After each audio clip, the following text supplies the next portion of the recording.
She married him to bear his heir. He entered and gave her the soup, and when she looked at him angrily, he turned to the other side, smiling, and said, "She's nice," while Celine was looking at him angrily, and when she saw him like that, she said in surprise, "What? If you have something to say, just say it. Why is he doing this?" And she remembered him putting on her shoes, and she said to herself, "If that's the case, why did you give me jewelry as a gift? And why did you give me those shoes? And why did you ask me to hold your arm? And why did you hug me when I fell?" So she said angrily, "Why am I so unlucky? Am I a fool who doesn't know anything?" And here she said, looking at him angrily, "Aren't his actions very clear?" And suddenly Paris started thinking and then said, "I'll open the door again. Keep your promise to go horseback riding together." And here Celine said to him, "When will we go?" Then they looked at each other for a while. Paris said, "Now." Celine was in shock. "What?"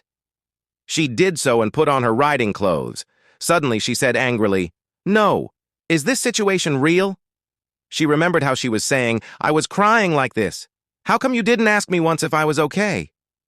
I didn't expect that from him, but is it that hard to wipe away a single tear for me? Then she went to Paris, boiling with anger, and said to herself, Nothing." Here, Paris looked at her and thought, so this is Celine in Paras's eyes. Here, he turned to the other side, smiling shyly and saying to himself, "Those clothes look good on her too." But he didn't notice how angry she was. At this time, the assistant Gart was looking at them. Then he put his hand on his face in frustration and said to himself, "We have a long time to go." While Paris was thinking to himself, Camille City is a small town, so there are no suitable roads for carriages. Celine said that she couldn't ride a horse, but that couldn't be true. How else did she get around in that small town? Everyone must have ridden horses there. I just want her to have healthy children, he thought. And I didn't look into her past. I brought her here without knowing anything about it, but I'm happy anyway. If we knew that past, he said, we would never have brought Celine's neighbor here. That makes me happy, he said. And then he said to her, "Take the white horse."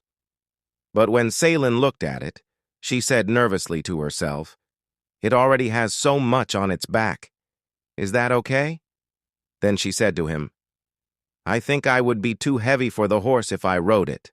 But Paris laughed at her words and said, "Even if 5 people like you rode the horse, it wouldn't make a difference.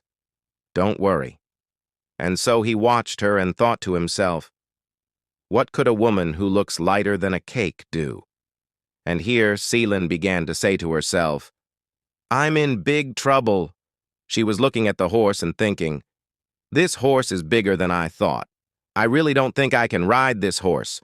Won't I die if I ride this horse? It's so scary that it hurts my pride to say something like this, but I don't think it's true at all."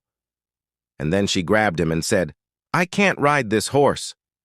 But Paris just looked at her and laughed, and Celine began to say to him, "I really can't ride it." And at the same time, she was thinking to herself, "This is the truth." So Paris said, "Well, what about learning to ride a horse and going out again another day? Or not? You can ride the same horse as me."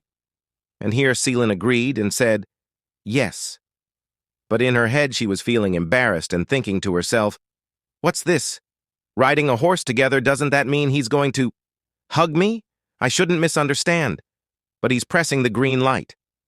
Why do you pretend not to notice in important moments? Is this the evil and attraction I've heard about? Aren't you exaggerating your actions for something like this?"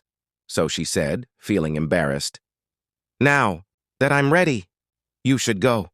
What should I do?" And here Celine got on the horse, and suddenly Paris lifted her onto the horse. Then he said to her, "Hold the reins tightly and put your foot in the stirrup." And Celine said, "Yes." And here, when Paris got on behind her, she felt embarrassed. And Paris said, "We're going to move." And Celine began to say to herself, "In a way, I feel reassured.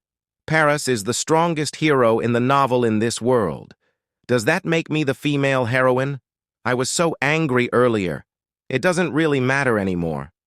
At this time, Paras was feeling nervous and thinking to himself, "I'm in big trouble.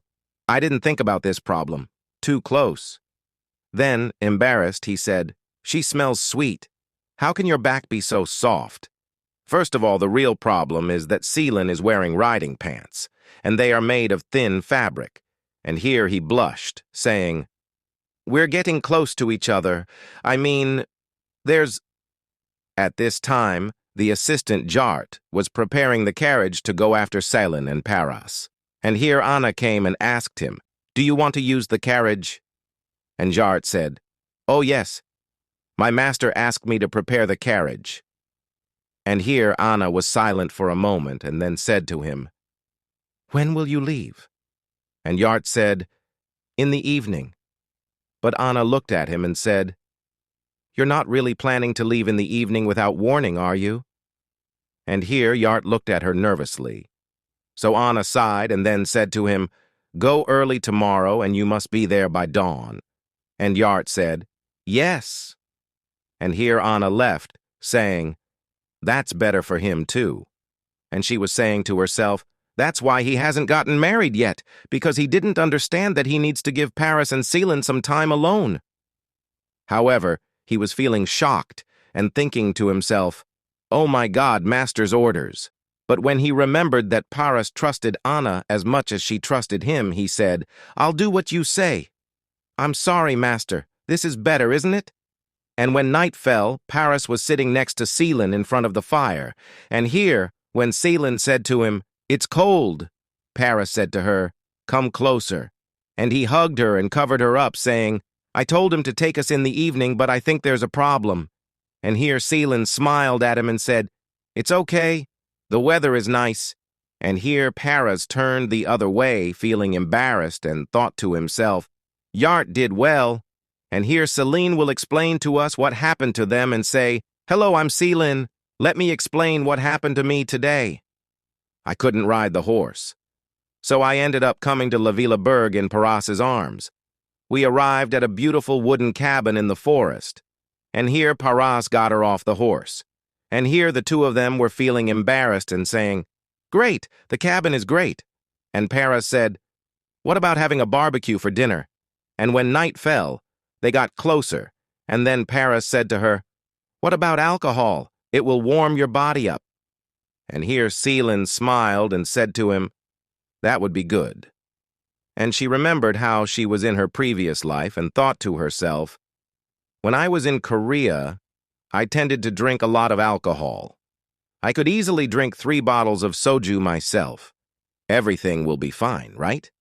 And here Paras asked her and said to her, "Have you ever drunk it?" And here Seelan smiled and said, "I don't like wine." And here he looked at her with a scary look and said, "If wine isn't your favorite thing, what about whiskey?" And here she said to him, "Great." And Paras poured her a drink in silence while she was feeling happy and saying, "Wow, whiskey, first time I've ever had it."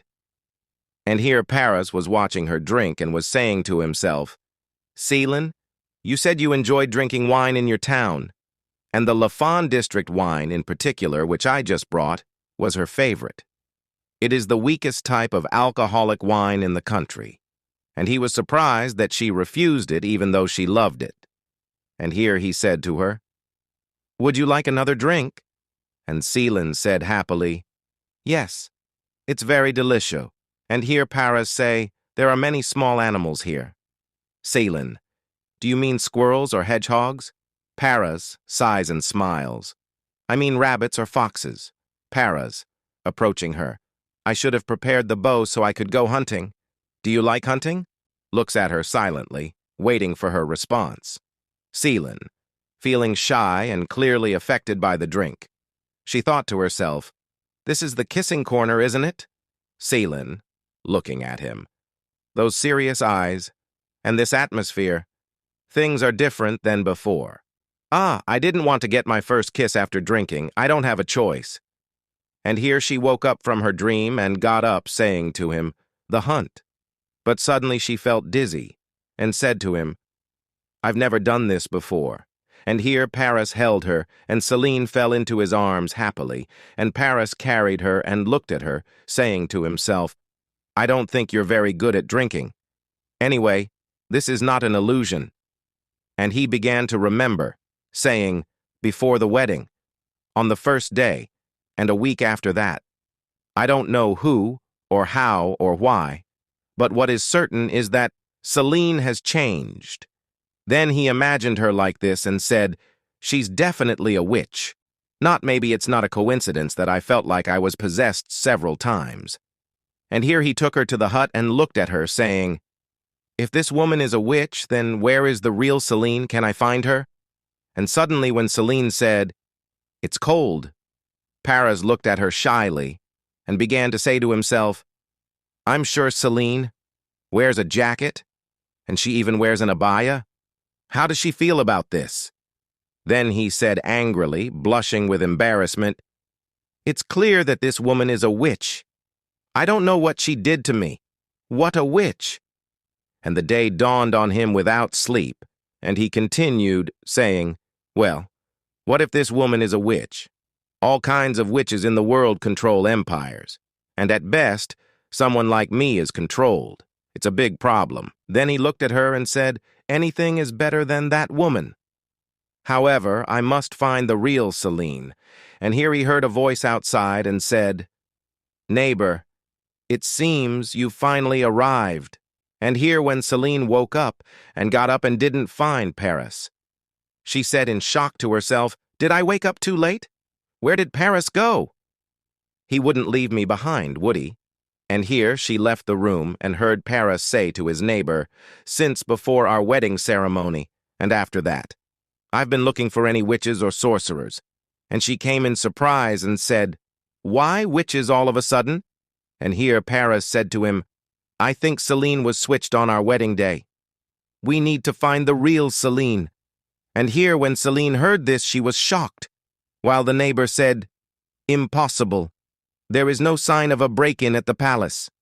And here Paris began to think, saying to him, "It is likely that only the soul was replaced, not the body.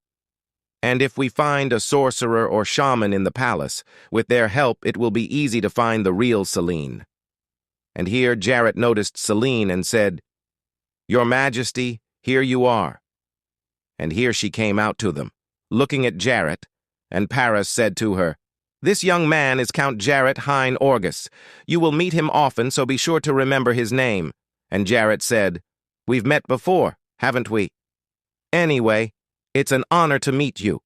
And Celine, when she said to him, "It was a pleasure to meet you too. I wish you well in accomplishing your tasks."